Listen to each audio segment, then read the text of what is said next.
There we go. Was it the same person?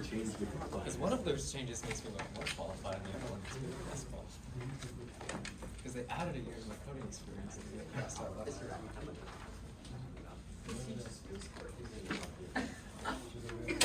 Okay, so remember with vector, we can split it into components, our x and y coordinates. So we left off with this yesterday.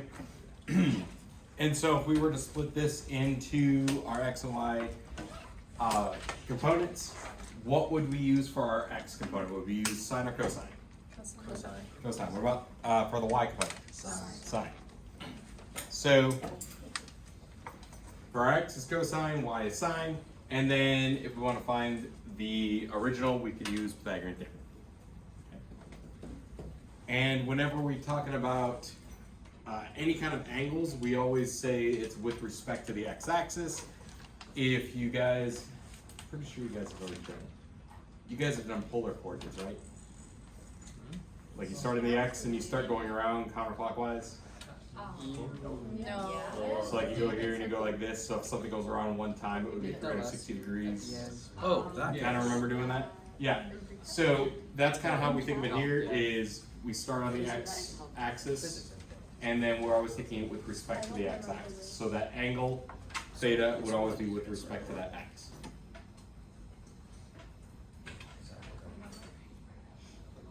It's the one where it's like this revolves around this and it's fine volume.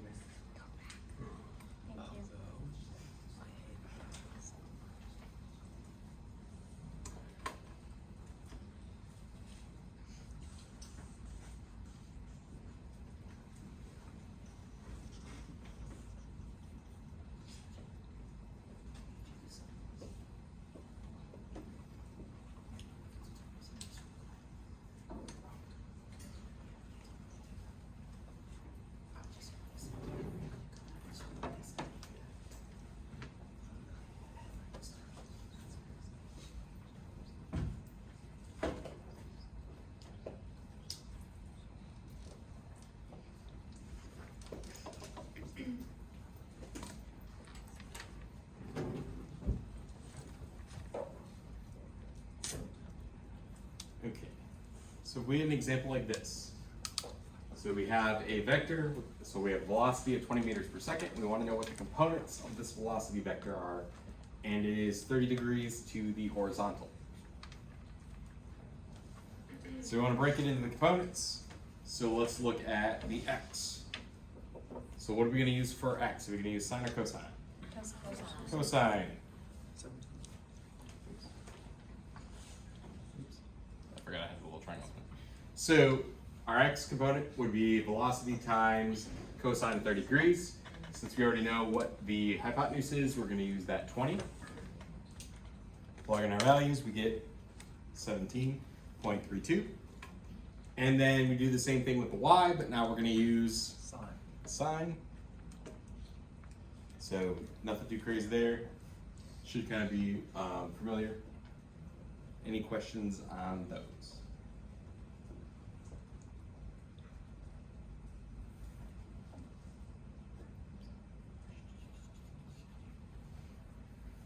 So the two components form the legs of the right triangle.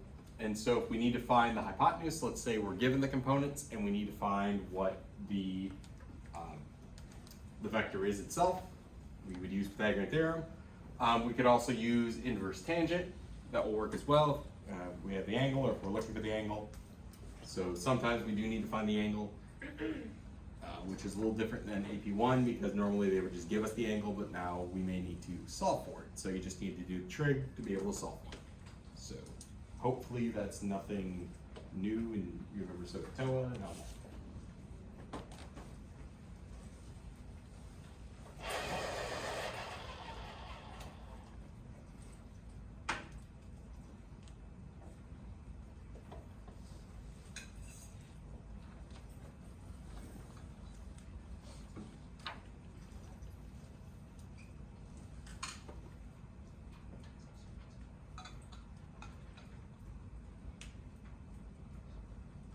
Can I help you? You looked at me, I don't know.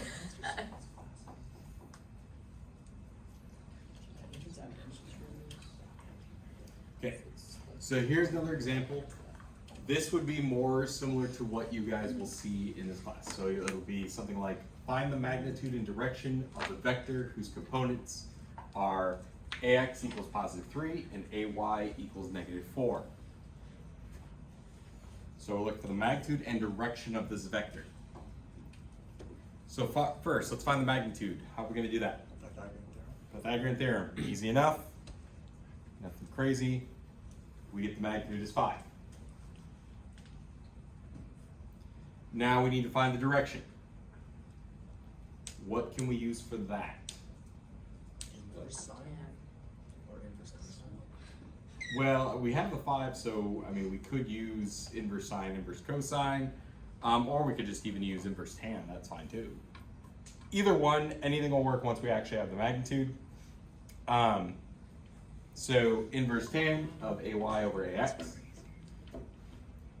Plug in those values and we get theta equal 53 or negative 53.13. Now, what does this mean? What is going to be the direction of this vector? Down and to the right. So it's 53.13 degrees down and to the right with a magnitude of 5. So we have to remember it's with respect to the x-axis. So that means we're down 53 degrees. If it was positive, it would be 53 up here. Okay. So that angle is always with respect to that x-axis.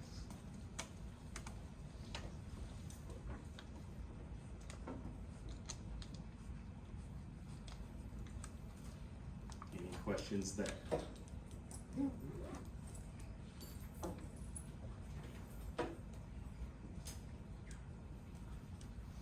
So adding vectors with components. So the steps that we're going to do to add vectors with components are we're going to choose the coordinate system, find the x and y components for each vector, add all the x components together to get the resultant x, then add all the y components to get the resultant y, use Pythagorean theorem to find the magnitude of the result. So now if we have multiple vectors and we're adding them together, we just need to first get the components, add all the components, and then we use Pythagorean theorem to get our magnitude.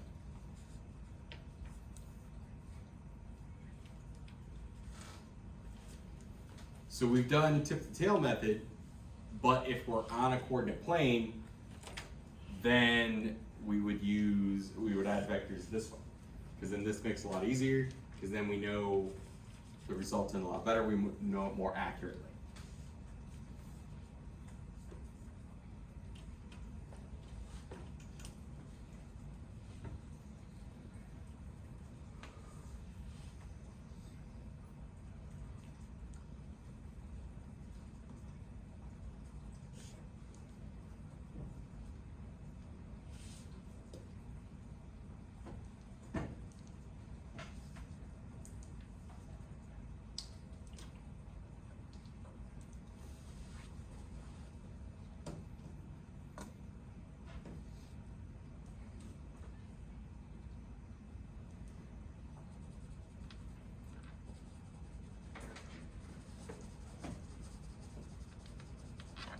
What do you do to find direction? So we could still use the inverse tangent. That would work too. But instead of using each individual x and y, we would just use the resultant x, resultant y. That would give us the resultant direction of that magnitude. So what that would look like would be something like this. We have a person that walks 20 meters at a bearing of 30 degrees north of east, then walks 30 meters due south. What is the person's final displacement? Now we've already done problems last year that would be like a person walks 20 meters north and then 30 meters south. We've done those before and those are easy to do. But now we're dealing with an angle in there. So if we were to draw this out, they go 20 meters north of east, so at a 30-degree angle like that, and then they go south for 30 meters. So we know by doing tip to tail method what our resultant's gonna look like. We're just gonna connect the start to the end there, easy enough. But we don't know what that angle is. We don't know what the magnitude is. So we need to find those.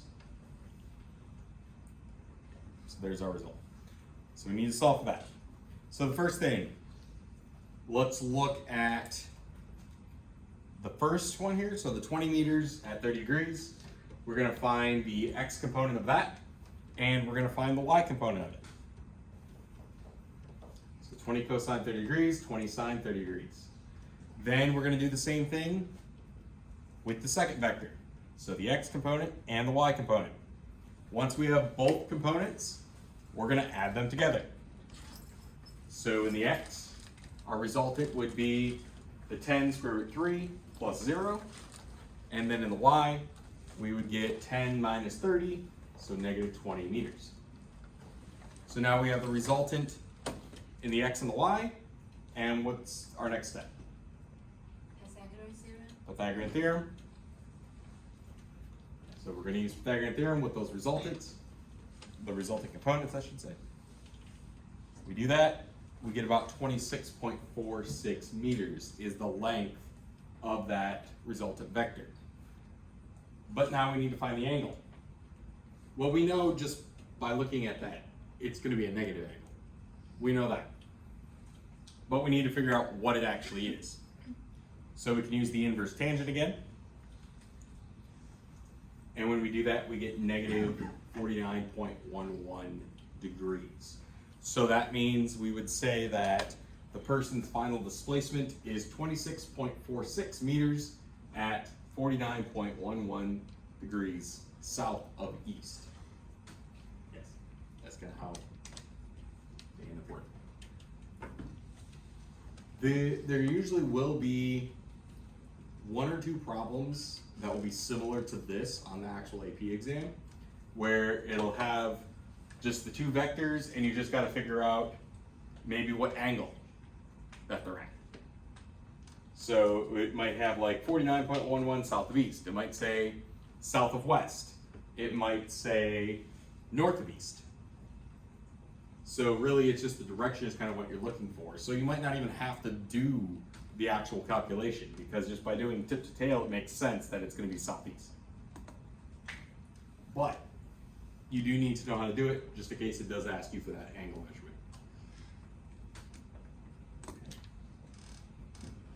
Any questions there?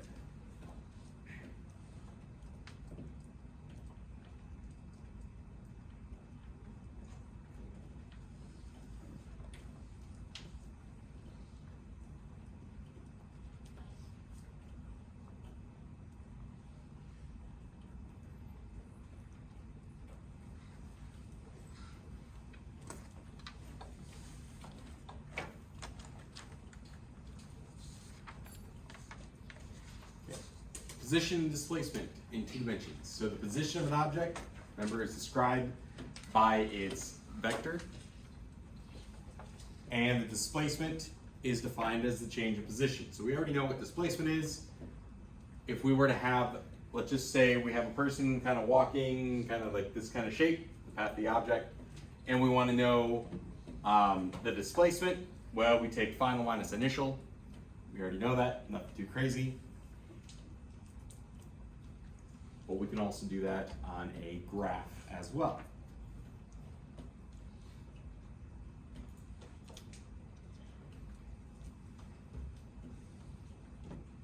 And so if our displacement is our final position minus our initial position, do we remember what average velocity was?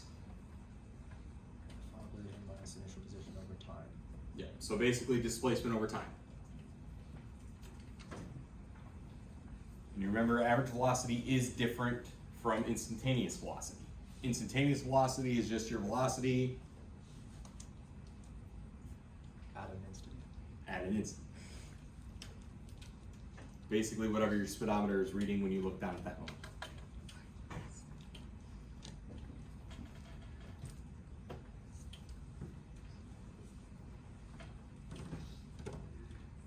And you remember with displacement, doesn't matter what happens in between your starting and your final position?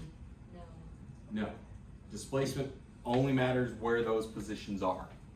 Doesn't matter what happened in between. You can do some loop-de-loops, doesn't really matter. Still end up same displacement. But does your distance change? Yes. Yes.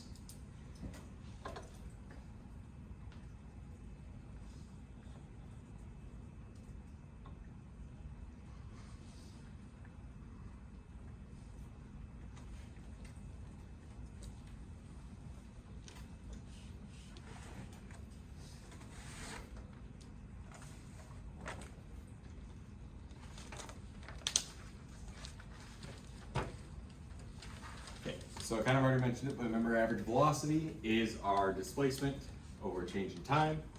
Instantaneous velocity, technically we say that the instantaneous velocity is the limit of the average velocity as the time interval shrinks to 0. That's kind of where we get that instant part to it. As we get closer and closer and closer, smaller and smaller interval of time, that gives us a more accurate reading of what that velocity is at any moment in time. So like, you know, if we were to say what is the velocity between 1 and 1.11111111 seconds, well that's a very kind of small range. So the average velocity in that small range is your instantaneous. Now we kind of said it a little different in AP1. We kind of mentioned it as instantaneous is just whatever it is at that moment, which is basically it's the same thing, but in terms of calculus, it's the limit of that average velocity function. And the instantaneous velocity is always going to be tangent to the path of the object. Yes? So is this saying that it's an infinitely small distance divided by an infinitely small time? Yes. Oh. Okay.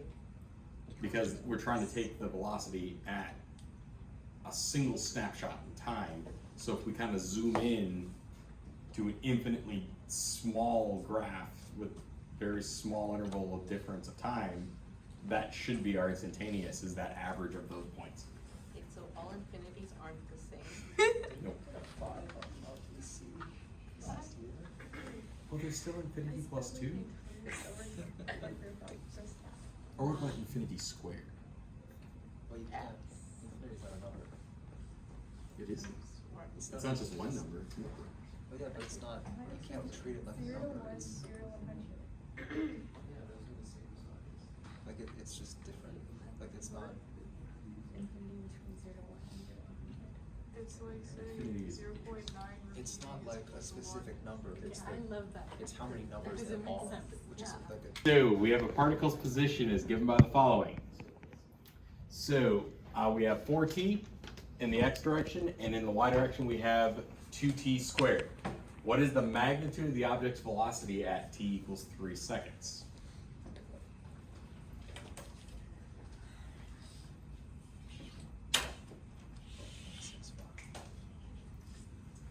So if we were to just kind of make a chart and plug in values, we would get these values.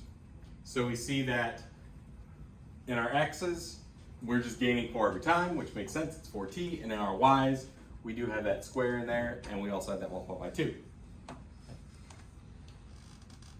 We know that the graph for position time would look something like this. We know it's going to be a parabola. But we're looking for the particle's position at 3 seconds. So remember what we said about a position time graph. If we take the slope of that, that gives us Velocity. the velocity. So we're looking at 3 seconds, so that line would be tangent. So we get something like that. Well, there's our vector. And so now we need to figure out what the magnitude of that vector is. And so how we're going to find that magnitude? First of all, we have the position functions. So what are we going to do? Derived. Derive them. Yeah. So we're going to take the derivative of both of those functions to get our velocity functions. So in the x, our velocity is 4, and our y, our velocity is 4t.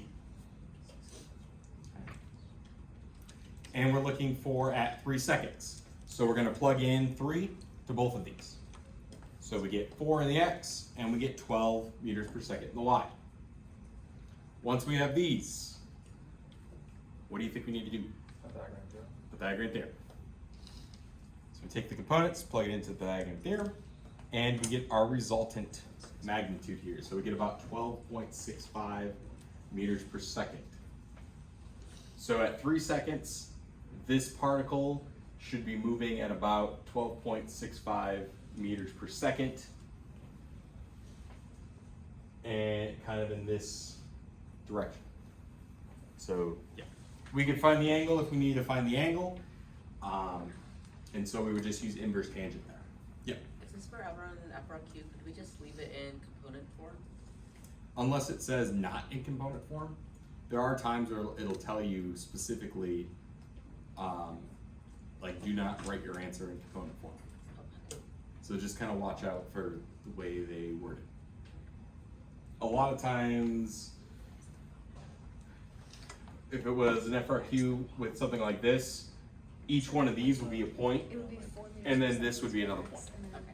Y would be So. 4 meters per second. Like if the vector is this is the x component, and this is the y. Any questions on this one, guys? Like a right triangle, the hypotenuse, the legs are the components, the hypotenuse is the result. Like if you just So, leave it as yeah. one. What is component What, component form? So if we have a vector kind of at an angle, Yeah. component form is breaking it only x and only y. Yeah, but like, how would you write that? Like you have Is two it different like a- velocities. It would be, Would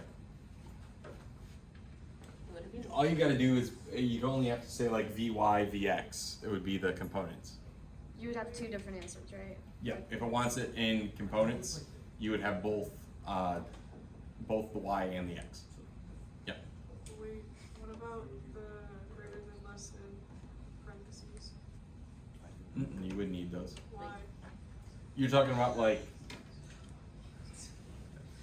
I feel like I'm off on something on what you guys are asking. Like, could we just write out the 1 by 2 matrices? What? You're just trying to be relax. What do you? I mean, Putting them in boxes. Kick him out right now. normally they don't, Can I do they Gaussian wouldn't take a elimination? matrix. So, Liza, you're saying like you would do, Oh, like, Can you draw it out? like what, he was asking about like component form, Yeah, couldn't you just, Think about it. what am I thinking? Oh, I know what I'm thinking of, oh, should I write it? yeah, go for it. We Okay, did this in top here. I don't wanna be in the shot. Oh. Could you toss a marker, please?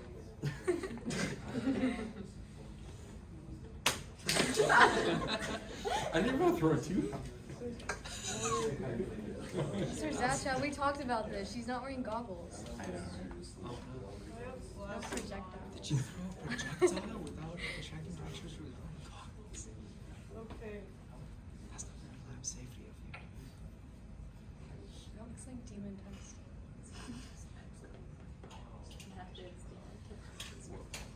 True.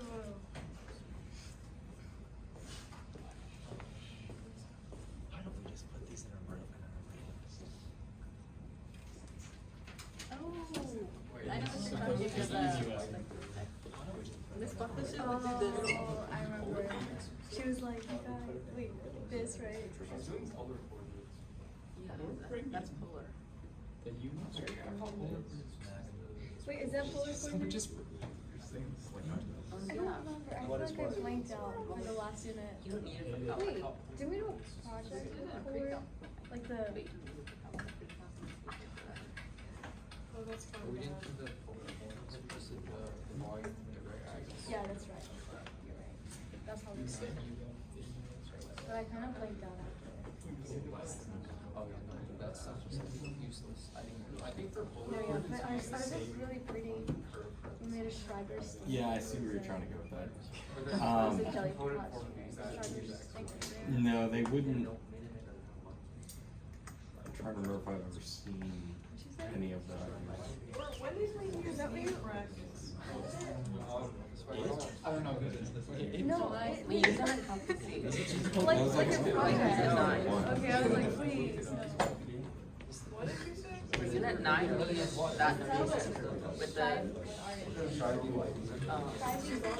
So, Is there about like, For unit 9, we use that, like, right in the very beginning when Miss Files got it, we had those numbers, and then we don't have that. Okay, but why, wait, So we're still gonna send it back into I would literally go buy some. like, for vectors, I remember like. I'm gonna stop the recording now. Yeah, because I wrote Schreiber.